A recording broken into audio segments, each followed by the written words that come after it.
साहेब जी, तनी सदगुरु जी का वैदिक भजन तनी सुना दें। बहुत आस लगल बा। बहुत से लोग कमेंट कइले बाड़ा आपके और कहले बाड़ा कि साधु जी का साधुक भजन आप लोग तनी सुनाई या देखी जा कैसन आपकी आवाज़ में लगत बाटे, तो आप सुनाई तनी हमनी के।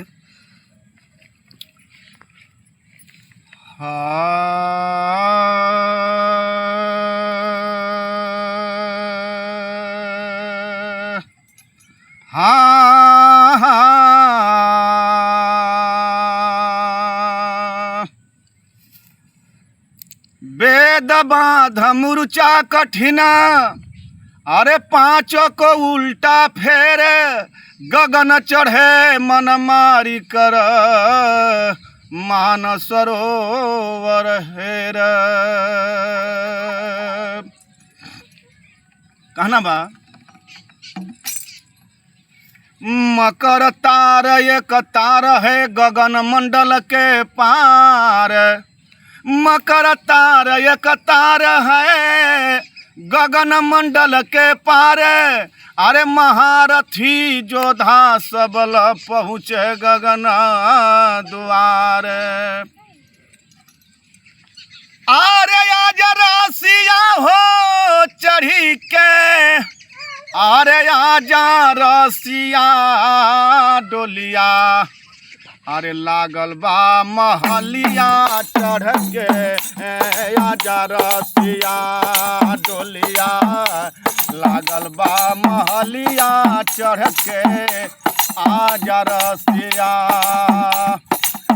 अरे आजा रसिया हो चढ़ी के, अरे आजा रसिया डोलिया, लागल बा महलिया चढ़ के, आजा रसिया डोलिया, लागल बा महलिया चढ़ के, आजा रसिया। ए गुरु का ज्ञान हृदय में राखो, और सदा गुरु का ज्ञान हृदय में राखो।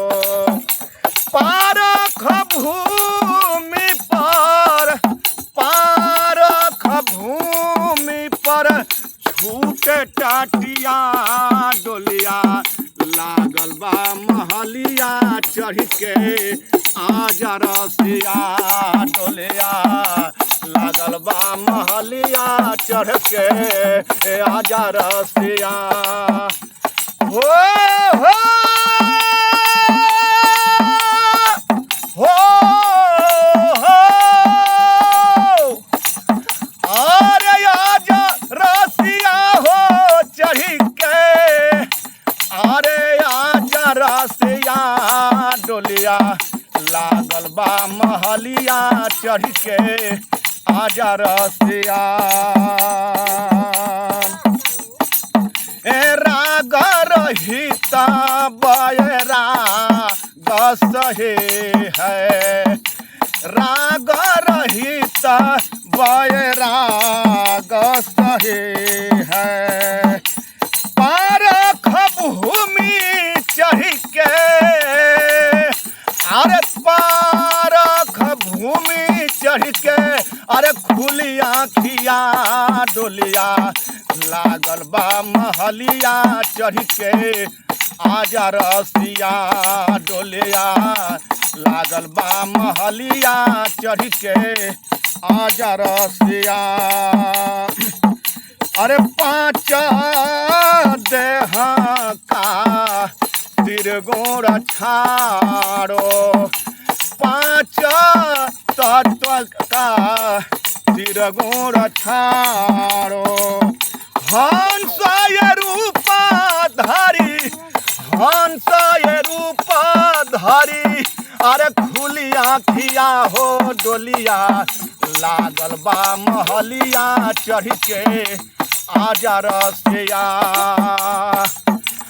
पाँच देह का, पाँच तत्व का त्रिगुण छाड़ो, हंस ये रूपा धारी, हंस ये रूपा धारी, फूली आँखिया हो डोलिया लागल बा महलिया, चढ़ के आजा रसिया। कहीं कबीरा सुन हो भाई साधो, कहीं कबीरा सुन हो भाई साधो। अरे अपने में देखी लाजा, अपने में देखी लाजा, अपन पिया हो डोलिया लागल बा महलिया, चढ़ के आजा रसिया। अरे कहीं कबीरा सुना हो भाई साधो, अपने में देखी लाजा, अरे अपन पिया हो डोलिया लागल बा महलिया, चढ़ के आजा रसिया।